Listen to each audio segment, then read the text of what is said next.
My name is Martin Bromley.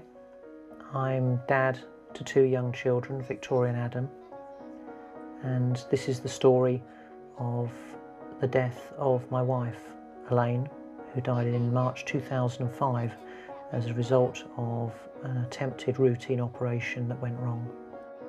I'm an airline pilot with a background in human factors. I want to make a difference. I want to be able to say to Victoria and Adam in a few years' time that although their mum died, the lessons from that have been learnt and that there is a change in practice in healthcare in the UK.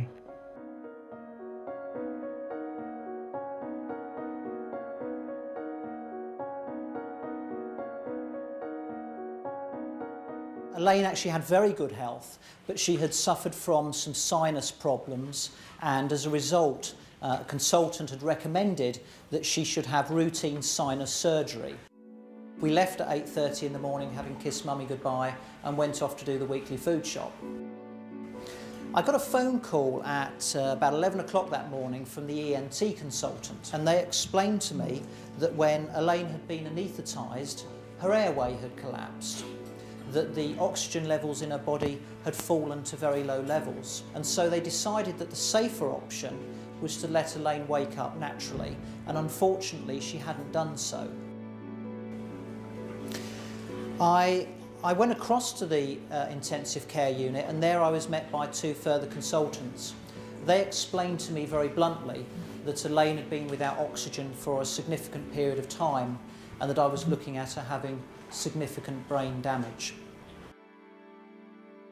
Another brain scan was taken, and even to me as a layman, comparing the new scan with the benchmark scan, there was no doubt that by this stage there was virtually nothing that could be done for Elaine. And I made the decision in consultation with the intensive care team to switch Elaine's life support off. She died some 13 days after the original attempted operation.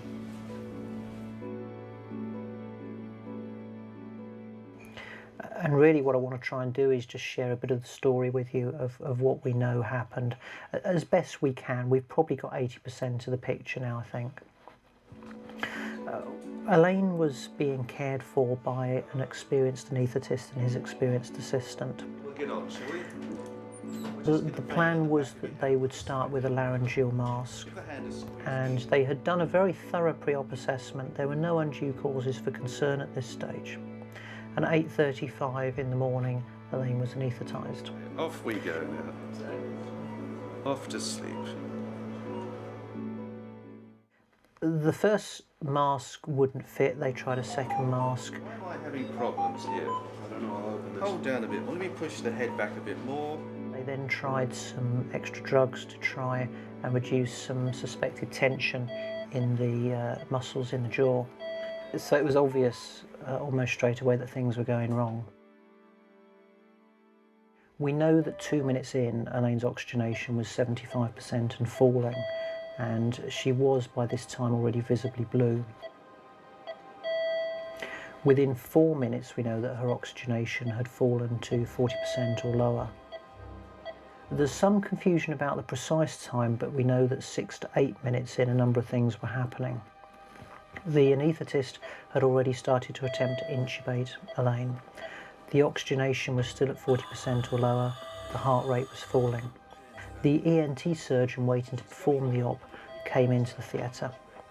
An anaesthetist from an adjoining theatre became aware of a commotion, and he walked in to see what could be done. And at least 3 nurses answered a call for help. And what happened is that the 3 consultants continued with the attempts to intubate, and they used a variety of different techniques and a variety of different pieces of equipment. The nurses, meanwhile, performed some tasks under their own initiative. But what we can say is that 10 minutes in, with hindsight, this is a situation of can't intubate, can't ventilate. This is a recognised emergency in anaesthesia for which guidelines exist. We're now 10 minutes into this attempted procedure. The patient, my wife, is blue. Her oxygenation is 40% or lower, and it has been for 6 minutes. The anaesthetist has 16 years experience and he is regarded as diligent by his colleagues. The ENT surgeon has over 30 years experience.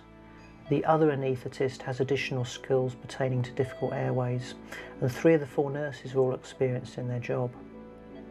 And it's perhaps worth just wondering at this stage what was going through their mind.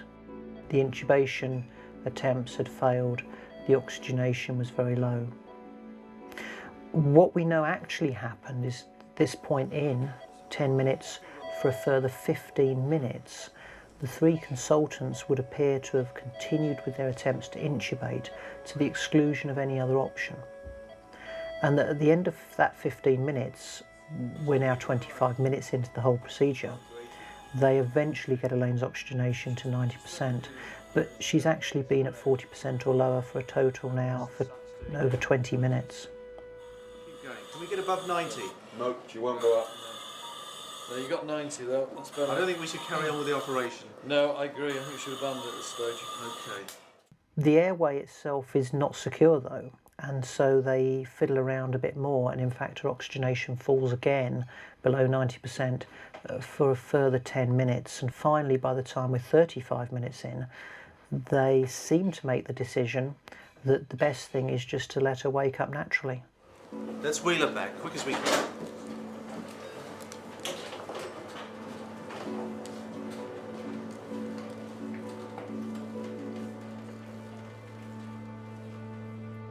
And they transfer her to the recovery room. She lays there for an hour and a half, and of course she never wakes up.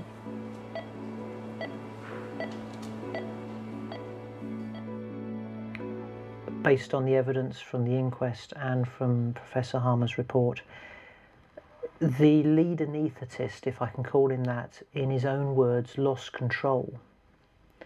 There was a question mark in the inquest about who people felt was in charge at different points.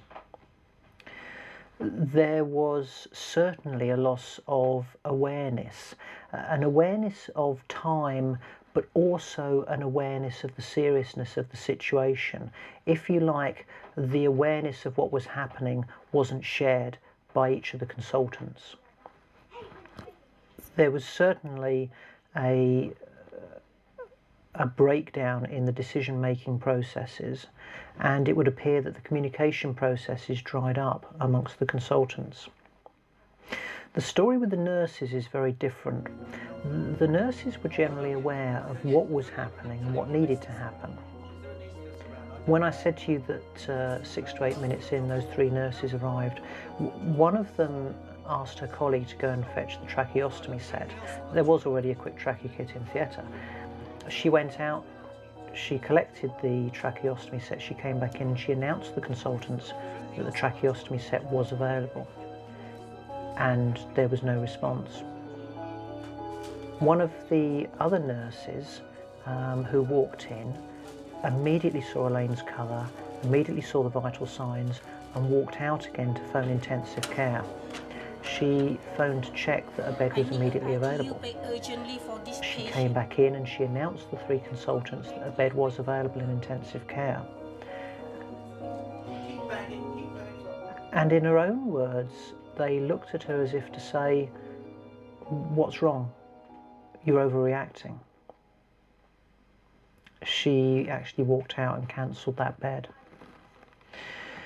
At the inquest, 2 of the 4 nurses stated that they knew exactly what needed to happen, but again, to quote from the inquest, didn't know how to broach the subject.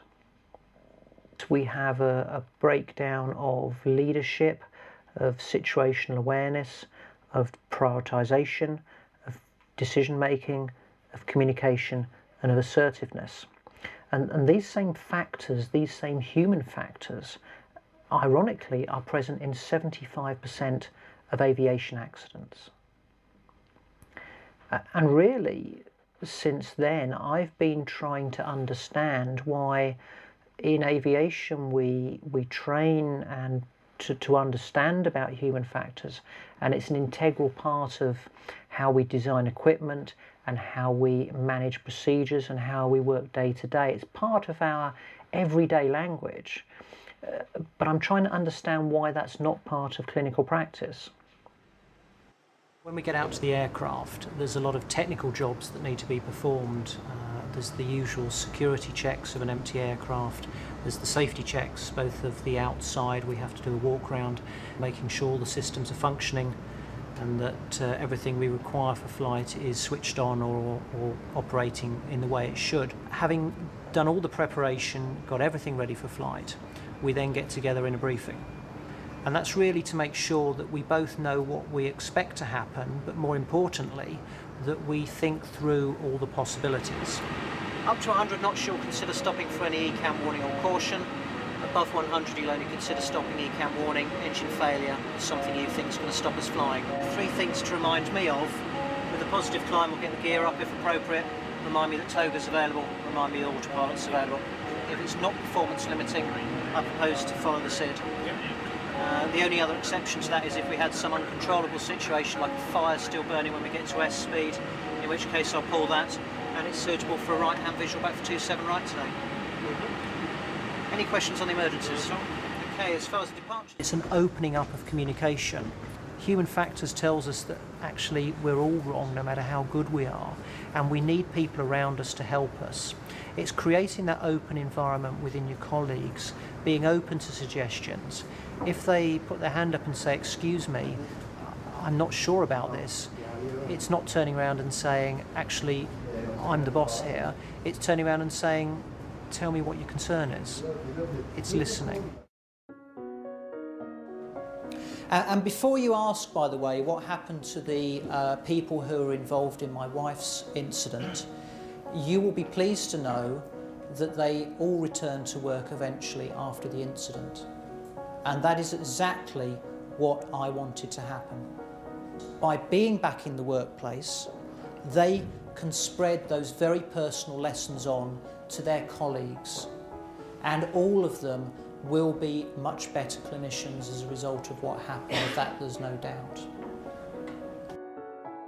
The key message I would emphasise is that in aviation we know 75% of accidents are caused by human factors. In healthcare, what's the statistic? Is it 75% as well? Is it 85%? Is it 55%? No one really knows. My argument is, though, that the actual statistic is irrelevant. If you accept common sense and look around you, that tells you a large proportion of accidents and incidents will be caused by human factors. The lessons from other industries are there, and they're equally applicable to healthcare. And if it is only 45%, that is an awful lot of lives that we could be saving. Let's wake up to human factors. Let's make a difference.